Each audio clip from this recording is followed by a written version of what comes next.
Mike Owens here, and today I'm joined by the King of Connecticut, Brian Campbell, one half of the great award-winning show Morning Combat, who's kindly joined me today to do a little short preview of UFC 281. Brian, great to sit down and chat. How are things with you today? Yeah, doing great, Mike. Right back at you. Always a pleasure to chat with you. And how good's this fight card coming up, right? I mean, we got to deal some time with those in-betweenies, but this is the good one right here. I'm ready. It feels a little bit like, and I know Keita versus Allen was a very anticipated fight, but it feels a little bit like the UFC's had a little bit of a down, a little bit of a lull, certainly with the fight night main events. UFC 280 maybe didn't hit expectation. How anticipated are you for this return to the Mecca? Well, big time. I mean, big time, not just because of the fantastic main event for the middleweight title, not just because they have once again loaded up this card, which has become the tradition in New York City since, MMA was finally legalized again in 2016. But I don't know if I've told you this before, but, I grew up 90 minutes from Madison Square Garden, the Mecca. So it's still real to me, damn it. Whether I'm there for a Knicks playoff game in the 90s or a concert or whatever, the circus, I mean, it friggin' matters. So to me, there's still that allure and almost lusting for the magic of the Garden. And maybe it helps that the first two that we did there in this modern times, 205 and 217, were just absolutely electric and loaded and just one of those like holy shit upon holy shit moments. Can this card be that? I don't know, but there's three must-see fights atop it, and certainly that main event that I teased earlier, man. This is as good as it gets. So yeah, this feels big. We're excited to be there. I don't live but a couple hours from there, so excited to be on the ground all week. This should be a good one. You mentioned there UFC 205, 217 as well. Also, other special moments with the BMF title at UFC 244. Obviously, we had a little bit of a lull in 2020 with the pandemic, but the massive return at 268 with the Gaethje Chandler fight probably being the icing on the top. What is your most favorite individual moment or individual fight from an MSG fight card? That's great. And I want to break it up, just like you said, almost to one of each. So individual moment, it has to be GSP beating Michael Bisping for the middleweight title. And I'm not like it'd be weird for any of us journalists to be like, I'm completely impartial. No, F that. We're all fans at the end of the day, right? I've never been like an overwhelming GSP guy, although obviously I love and respect him like anybody else would be. But, that's a special moment. And him away for 5 years, moving up. I mean, it's just, and it was a gritty fight that he had to fight through and earn. But my favorite fight was so quick, though. I loved the TJ Dillashaw Cody Garbrandt rivalry, loved it. And that was the rematch there in Madison Square Garden, and it didn't go long, and in the end we look back at that as a one-sided rematch. But the trash talk and the fact that both were just quick brawls that ended in knockout. When TJ knocked out Cody the second time, and I'm sure you remember, Cody popped back up, still kind of not with it, and TJ got right in his face. And look, I know TJ is a villain. There's times that I love him. There's times that I'm sort of like, man, I don't know if that's the right move right there. But in that moment, that was so villainous. It was fantastic. But I just gave you those two moments, and notice I didn't even mention Conor McGregor beating Eddie Alvarez for the lightweight title, or Rose Namajunas stopping Joanna with one punch, where you're just sort of like, holy crap, in round one. So that's just a little sampling. And you mentioned the BMF belt, which I unfortunately wasn't at that fight. I was, by the way, in the Canelo Alvarez arena in Las Vegas as we waited out the ending of the BMF before he fought Sergey Kovalev. But yeah, man, I mean, it's all coming back to me now. So many great moments. Didn't Yoel Romero basically murder Chris Weidman there that night too? Romero, Chris Weidman. You've got Corey Anderson, Corey Owen St. Preux knocking out Corey Anderson with a head Khabib kick. Michael Johnson too. Oh, there's been. Oh, it's a great one too. No one's going to talk about on the show except for me. Joanna versus Carolina. Remember that 5-round fight? Very sneaky good fight. Woodley Wonderboy won with the guillotine, which was the good one of the two. Yes, it's like Caddyshack 1. Don't talk about the sequel. Yeah, I got you there. Well, let's move a little bit from past to future, perhaps. I really want to get into this Israel Adesanya Pereira fight because the dynamics, the storylines are so interesting. I guess what I'd like to ask you first, Brian, and this feels like a topic that you may discuss on MK, so I'm interested to get your thoughts. Who do fans want to win this fight, in your opinion? The main event. Who do the fans want to win? That's interesting because Adesanya's run as champion, which has been stupid impressive. You look at the fight by fight, it's crazy impressive. But it's so high and low in terms of the public's perception of whether it was entertaining enough or whether he had done enough. It's like there's certain high moments. Then you've got 5 rounds with Yoel Romero that were like, what the F? Well, we seem to just kind of recently have that again, although he absolutely dominated Jared Cannonier, who nobody can be safe against at any point. So he's at a point in his career where I think it's kind of split. I really do. I think that there's people that just recognize that we have an all-time great fighter on our hands. And I hope that they recognize that, as unproven as Alex Pereira is up to this point in the, in MMA after making the transition, although what we've seen so far has been pretty damn impressive. I think he's the only guy left that can beat Adesanya at middleweight. And I think this may be his last middleweight fight altogether if Adesanya wins. And, that hasn't been officially put in stone, but I really just have the feeling like, what else is there to accomplish at middleweight? He may have to go up after this, just in the natural flow of it. But, I think at the end of the day, people want to love Adesanya. Why? Because he's great. He's sublime. He's dynamic. But for whatever reason, outside of the absolute firecracker that was that Kelvin Gastelum interim title fight, UFC 236 Atlanta, your boy in the front row, savor the flavor. Unless you can cross his threshold and make him fight you, you may not get, an all-time classic. But I think people need to realize that, like, we lived through the Floyd Mayweather run too in boxing, where, he fielded criticism at time for, 12 of the same rounds against Carlos Baldomir and Robert Guerrero. They all looked the same because he dominated. At some point, we had to come to a point as fans, journalists, and just be like, man, it's just great to see greatness. Some people miss that with Izzy because of the natural consumer foundational standpoint of, some people are in this for the technique of it. Some people are in this just to see, fun violence. But I do that long buildup to say, I feel like win or lose for Izzy here, people are going to exit this fight on a high and either, wishing or happy that he won or hoping that he did. And the reason is, this is what makes this matchup great. I do believe Alex Pereira, however bad I'm butchering, respect to the Brazilians there, that this is the only guy that I think can make him fight that way right now in this division. He's so dangerous the way he sort of, can stalk close to you and always be a next level threat. And, Izzy's going to have to be so on point. And I think this will bring out, whether it leads to a victory or a loss, the very best of what Izzy has and still has here as one of the pound for pound best. So I think everyone's going to be happy with this main event. I think that the magic in the air of that building is going to help this play out exactly how it needs to, with a great backstory going back to their kickboxing days. I'm itching for this one. I got like a rash. I'm fired up. I'm going to play a little bit of devil's advocate here because I had a conversation with a friend of mine after UFC 280 when Islam defeated Charles and Sterling obviously retained his title against Dillashaw. And the theory that we came up with was that at present moment, the UFC have got some of the most unpopular or unlikable champions in terms of the casual fan base.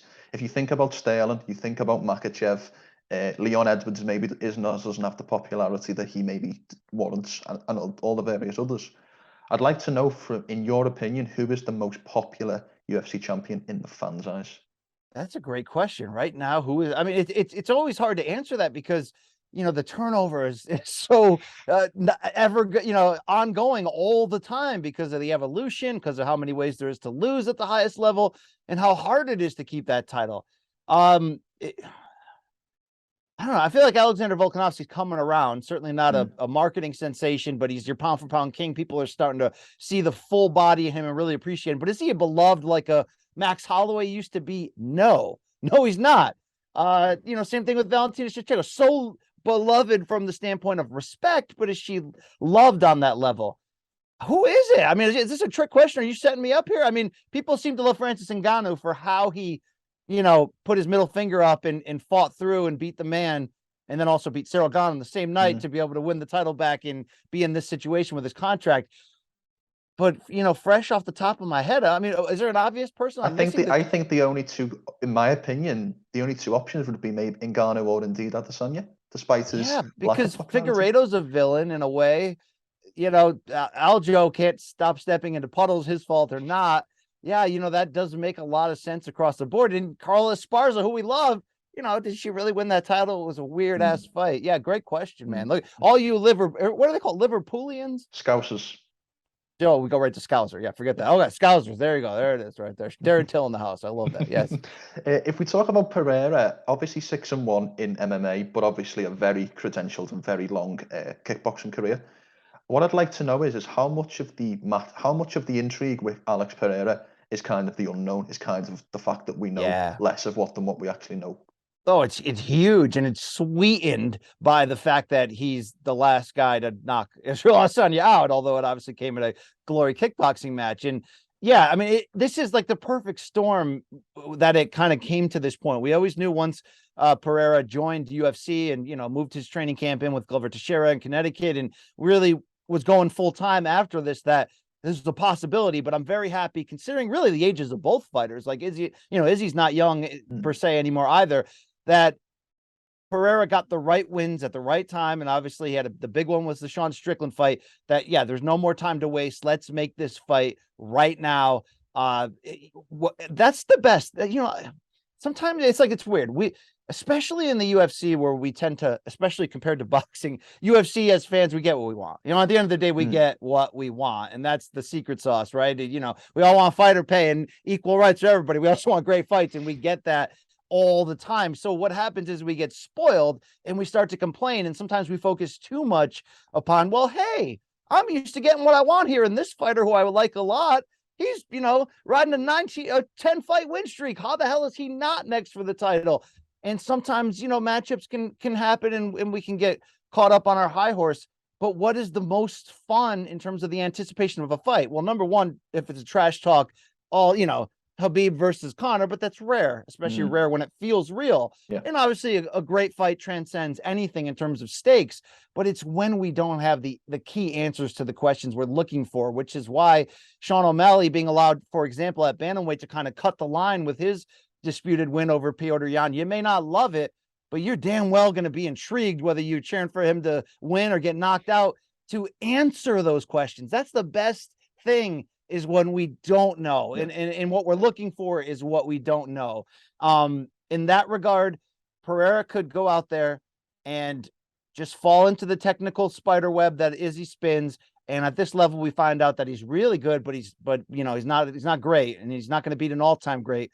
Or he can go out there and just have the combination of the mental and physical kryptonite. And by the way, style-wise, this is an interesting matchup for the style bender to deal with. And, he may jump through our screen and be better than we thought he was. So you do make a great point that's the sex in this, if you will. That's what we hope to see, that what we don't know. So look, seriously, that's why, I was kind of early before Khamzat Chimaev's recent weight miss of going, he looks so too good to be true that you might as well put him in there with Usman, who I know is no longer the champion. But you get my point of we might as well find out right now how great this guy can be, because sometimes it's rare, but sometimes you got those people that can pass that test. I mean, Brock Lesnar burned out before he faded away, but that's a similar situation. It's just sort of like, well, let's just put him in there against Randy Couture for the title and see what happens. That's what gets the casual fans in. So I don't expect Adesanya versus Pereira to be like a huge casual fan crossover fight necessarily, but I do think it has every box covered on why anyone can be fired up for it this Saturday or next 100%. Saturday, or whatever the hell we're doing this. Yeah, you know what I'm talking about. 100%. If we talk about Adesanya just for a moment, I watched an interview with him a couple of days ago where he talked about this fight is more about beating Pereira than it is about defending the title, which means in my head one of two things: he's either going to be more offensively minded and try and get Pereira out of there, or certainly make that statement, or he's going to be more defensively minded and look to score points on the way to a unanimous decision victory. Which of those two outcomes is more likely in your mind? You would say that it's more likely the latter, that he could, figure out a way to set traps, play the distance game, avoid the major threat of what Pereira does, and get a decision. He's trending that way, right? I mean, you really have to go after him, it seems, at this point to get, an offensive reactive version of him. But I do wonder if him saying those things, right? If you hear a champion say, no, this one's personal, it's about emotion, you're going to get usually nervous. But I think Izzy knows this is where this is the temperature he has to create for himself. He's got to be on point against this guy, and he knows it. But that's an interesting question of the idea that is Alex Pereira potentially so dangerous? And if you're still a doubter, seriously, rewatch the Sean Strickland fight. I know Strickland kind of stayed in the strike zone too long, but Pereira's in play here to win this by knockout. I mean, this can happen here. So is it better for Izzy to get him before he gets got? I wonder in this case if there's a little truth in that. Or maybe Izzy knows, like, do I want to linger in rounds 3, 4, and 5 with this guy and keep that lead? That's not a fun game plan. That's it's not running your way to a victory per se, unless that's the style he's choosing. But is that a true champion and pound for pound great, winning going backwards as opposed to winning going forward? I wonder in his mind if he realizes this is the motivation I need to do this. And with Pereira's, like, we have to be honest. You said, what, he's 6-1 in MMA. I mean, he's a great kickboxer. There's still certain nuances of this game that just, it's natural that he won't have fully adjusted to. If you're Izzy, can you combine all of your talents to stand at a decent distance from him, find those openings, and try to make him pay to the level that you're going to get him out of there? That's a tasty, tease for what this fight could look like. But I wonder if that's just the sometimes, you know what I mean? Sometimes there are certain animals in this game. I'm trying to compare, fighters to animals. And that's became my point of, like, when there's guys that are just coming at you, you sometimes you got to just shoot them, right? Sometimes that's the best course of action. Man, if we can see Izzy with that cocked right hand, whether it's more natural how he typically does it from a counter punching situation, or maybe he surprises us with openings and goes after Pereira. Yeah. Can I just talk in circles and get myself super fired up? Yeah. I think he may have to do that. Now, like, when I say that, I'm questioning myself if even I'm believing in some kind of mythical hype about Pereira. But as much as I want to tell you that the history between them probably won't mean as much as, like, the promotional make you want to think, I do wonder if there's something in the back of Izzy's mind, not something that's going to, like, lead him to destruction because he's like, oh shit, this guy knocked me out before in a fight that I was winning and having great success, but it did happen. But I do think there's part of him that, like, it's like he knows what Pereira's made of. He knows exactly who that man is. That man knocked him out. I mean, he knows exactly. So this might be the best course of action, and I think it's certainly the best course for entertainment. So there you go, man. Yeah, if you and I talking was only set up for me to get excited about this fight, it's succeeding right now. There we go. If that was the goal of this afternoon's call, then I've done my job. But with that being said, we will move from main event to co-main event. Carla Esparza defending the strawweight title against Zhang Weili. First and foremost, Brian, I'd like to ask you plainly: can Carla Esparza ever, and Rose Namajunas for that matter, ever get over their last performances? Yeah, right. I mean, right now it seems like no, like that's a stain on the wall, and that's like, who do we really blame? Do we blame Rose? I don't know. When Wonder Boy and Woodley had that stinker of a rematch, we just kind of blamed everyone. But it can go away with great fights. In the history of this division, 115 is, we've got 5 or 6 like all-time great fighters in here, and a second tier below them, and a lot of those second tier fighters are starting to be on their way out, but that just make insane fights against one another. So when you get a stinker, specifically at women's strawweight, it's like, holy crap, what went wrong here?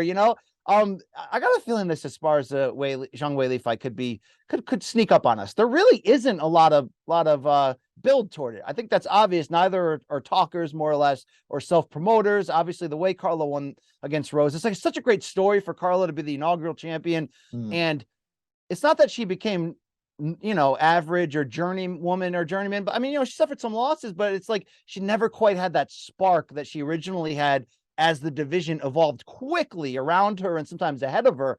But her coming back and working her way back to the title, and it's a rematch with Rose. I mean, it was like the perfect setup for something great, only it was a dud.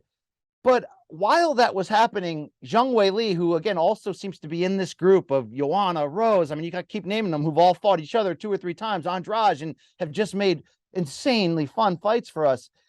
She's gotten a lot better, even with that loss to Rose in the rematch, in which she brought Henry Cejudo into camp and focused more on her wrestling. You could make that hipster argument that she won that.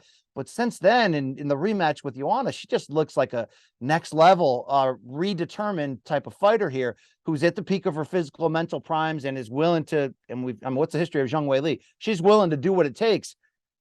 I wonder if she comes out here focused, fired up, ready to go, and we F around and get a great fight out of these two, because Esparza has, I think what's helped her evolution from when she was the inaugural champion and then kind of, whatever, is that aggression on the ground. I mean, that the win she had before the title fight, what was it? It's Marina Rodriguez when she stopped her on the ground.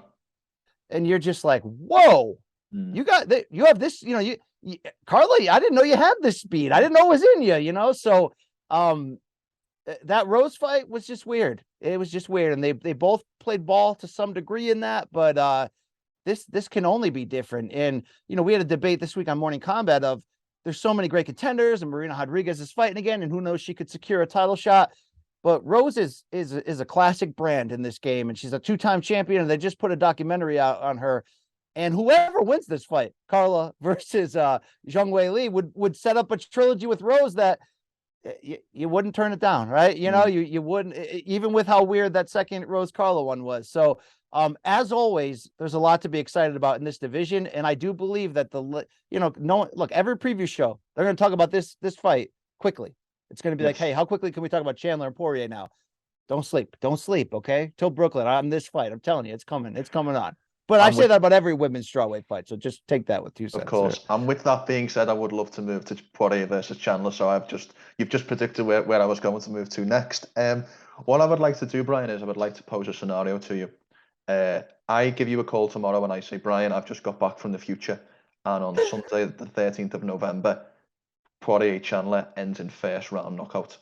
But I don't tell you who gets the knockout. Yes. Who would your bet be on that gets? Who wins? Well, the fans, because Michael Chandler's like not here for a long time, here for a good time. Cry is like really fun. It's really fun as shit. And I've seen some people on the internet be like, man, this is the best anti-aging decision Chandler ever made. He's reinvented himself as a 1-round fighter, as a guy who's just going to come out all fastballs, and he's either going to get you or he's going to wear down and you're going to stop him. And, surprisingly, his fight with Gaethje went the distance, but I talked about that group at 115 on the female side. They make great title fights together. This group of guys right below the lightweight title picture, they're all going to be Hall of Famers. Most of them are either champions or former champions. Gaethje, Chandler, I mean, on and on. They can't help but do exactly what you said. Come out guns blazing.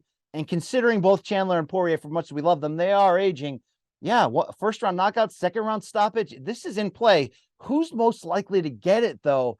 I mean, the thing about Michael Chandler's crazy style, and he was that close to beating Charles Oliveira, right? I mean, that close. The first round knockout, being your new champion, is when you fight crazy like that, it's not going to always go your way, and he accepts that. And he knows the quickest way to Dana White's heart.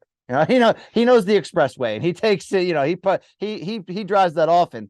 But you also catch people when you fight like that. So I think Poirier's in an interesting spot where after the 2 Conor fights, I think in hindsight, when we said, look, like, holy crap, Poirier's got one more chapter left in his career. He couldn't climb the mountain against Khabib, right? Conor spoiled his dreams back in the day originally. But, if he can work his way back in now and Khabib's retired, he might finally get his moment. And I think the 2 Conor fights tricked us into believing that he still had more in the tank than maybe he necessarily did. And that's not to discredit the win Charles Oliveira had against him. Charlie Olives was Charlie Olives that night, and he actually wrestled and covered Poirier's mouth and just really kind of mauled him to do that. But I do feel like Poirier, when he falls off, it's going to happen fast, and he may actually already be there. I'm gonna wonder here if this is Michael Chandler's night, and say what you will about whether he kisses up to the boss or not to get opportunities. He's always ready. He's always about that life. And if he wins this by knockout on this platform, he's probably fighting for a world title, right? Like that's probably happening. So this is going to be wild. We already know it's going to be great. It's just, can Poirier find one more stubborn night? And Poirier has always had a flashy chin, but obviously he's as durable and ridiculous in the long run as anyone. Can he have one more crazy night where he can bite down and outlast this guy? Very few people. I always say, if you're coming on, come on, right? Very few people come on like Michael Chandler does, and sometimes it works. Sometimes it works, right? I have this theory. I kind of want to run it by you, that in combat sports we have almost unofficial semi-finals, and what I mean by that is a fight. It could be on the way onto the top 15. It could be in the way into the top 5. It could be to the title picture, or even lower than all 3 of those scenarios, where whoever wins that fight takes a giant step forward, and who loses that fight takes a step back that they can't ever to get back to the position that they originally held. Do you see that in this fight in any way, in the sense of whoever wins this fight, as you mentioned, is right behind the title picture, and whoever loses, it might be over for them at this stage? Absolutely, because over meaning over for their run against the elite. Yeah, probably, most likely. Yes. You're turning into celebrity old guy matchups from here on out, and this is in some ways a quasi celebrity old guy matchup. But when you've got reputations for violence, star power, and the resume history that both these guys have, whoever wins this is knocking on that title door. There's no question. But I do think you're right. Whoever's going to lose this is probably going to get knocked out, as we said. So it's going to be damning. And there are those turning point moments when your time climbing the ladder is now over. Doesn't mean you don't have anything left. Doesn't mean you can't wow us and make some fun ass fights. It's very rare, by the way, that somebody comes out of that zone. It's not the friend zone, but it's probably just as daunting when you enter into the past your prime zone, the aftermarket zone, but we can still use you. I mean, like Anderson Silva almost came back around that when he fought Izzy, and he was suddenly a win away from a title shot. And obviously Glover Teixeira and Michael Bisping have, broken through those glass ceilings late in their careers to win titles, but few come back from that, even if that means they can still headline and make fun fights. Poirier makes me nervous. Do you echo that at all? Something he's been in wars, man. Part of me is getting similar vibes to Masvidal's 2019, compared with Masvidal's 2020 to Poirier 2021 to 2022. Great call. Yeah, absolutely. I mean, he's been in longer fights than Chandler historically too, if you think about it, right? Yeah. Chandler's in these car wrecks. Poirier's always going 3-5 rounds with anyone. You think about that run, sorry to interrupt, but you think about that run where Poirier kind of turned that corner with the 3-round decision over Jim Miller, the 3-round eventual submission over Anthony Pettis, the fourth round TKO over Justin Gaethje in what was a war, the 2nd round TKO over Eddie Alvarez in what was a war, and the 5th round Max Holloway unanimous decision. Oh my God! That was a tough road. Mike, can I add into that? Even when he beat Dan Hooker to resurface again, that was a 5-round war. Even that Holloway fight that he won was an absolute war. And didn't he? I'm trying to think of the fight that we're missing in this sequence that also fits that picture. But didn't he fight Eddie twice? He fought Eddie twice. One was the no contest in that run, and then there was also, if you remember, the fight before that run was the Michael Johnson KO. Right. I mean, it adds up, man. It adds up. I mean, it's crazy. He may be one of the rare, and I know the UFC Hall of Fame standards don't mirror like traditional sports Hall of Fame standards, and we criticize that as MMA media. It's like, oh, you were friends with Dana, and you're in, or you won a title one time, but you're in the Hall of Fame. But if we had like Major League Baseball, Cooperstown level, ways to cut that off. I'm wondering here, even though he was an interim champ already, Dustin Poirier, but it did come in an era when interim champs were very proliferated.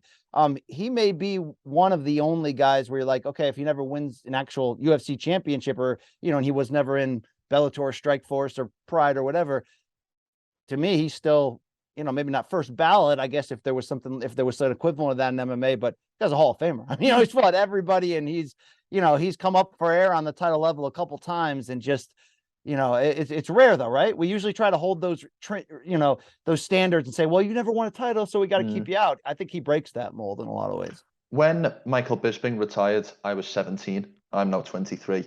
So in a similar vein, I feel like Dustin Poirier is my division's, my generation's version of Michael Bisping, in terms of, I know Bisping turned the corner, but in terms of that real hard road, in terms of that real, at the end, certainly that fanfare, and then also that kind of beloved nature to him, with obviously the fight styles. Absolutely.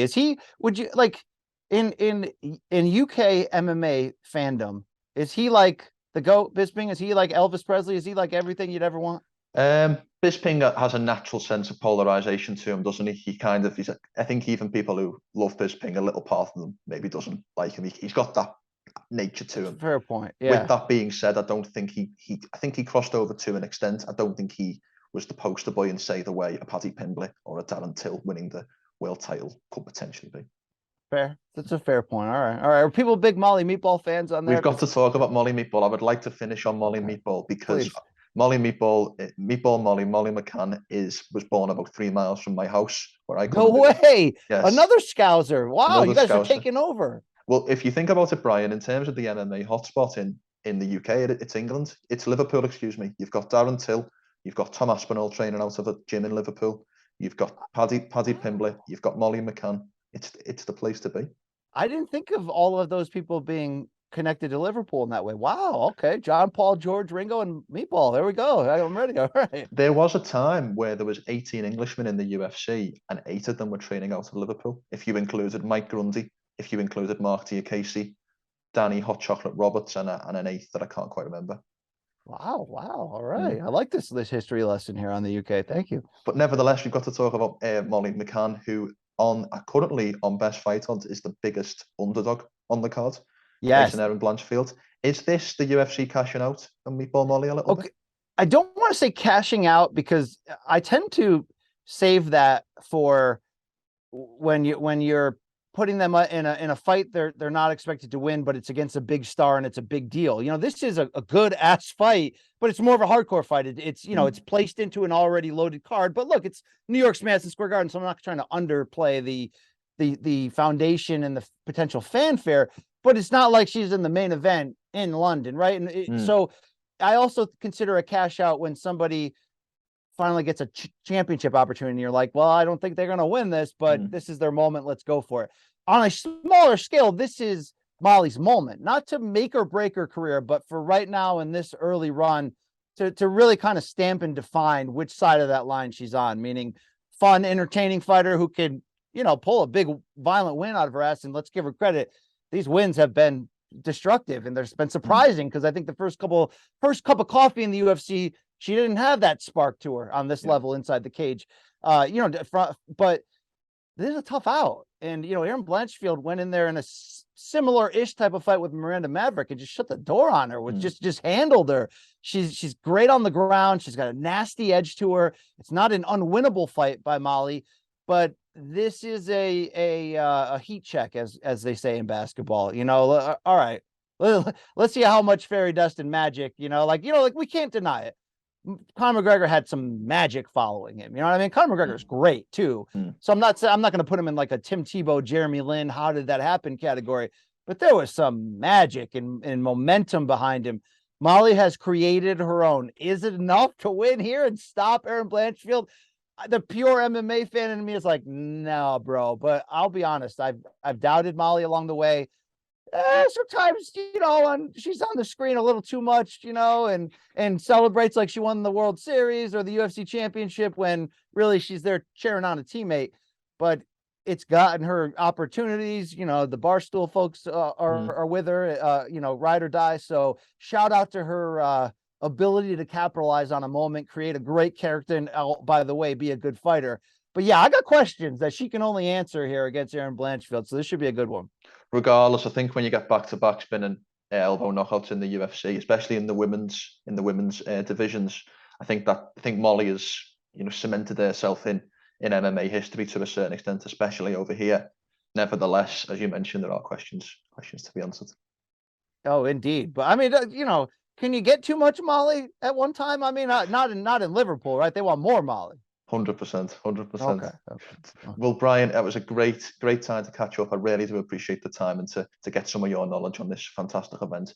Thank you for all. Thank you. Yeah, I was just going to say, anytime, man. Great chatting with you. Love catching up with you, and Liverpool for life. Love hearing the inside details there. But what time of day are you going to be watching 281? In all honesty, I'm going to a Cage Warriors event as press on the evening, that same evening. I will probably get home and go to sleep and watch the fight in the morning. So okay, so 9 a.m. Is there a built-in system you have? And I like this because when I used to cover pro wrestling at a high level, you'd have like New Japan Pro Wrestling championship matches at like 4 a.m. and you're like, East Coast United States time. You're like, what the hell do I do? Do I get up early? Do you have a built-in system to prevent spoilers? Yes. Phone is turned off and locked away in a cupboard until all the fights are watched.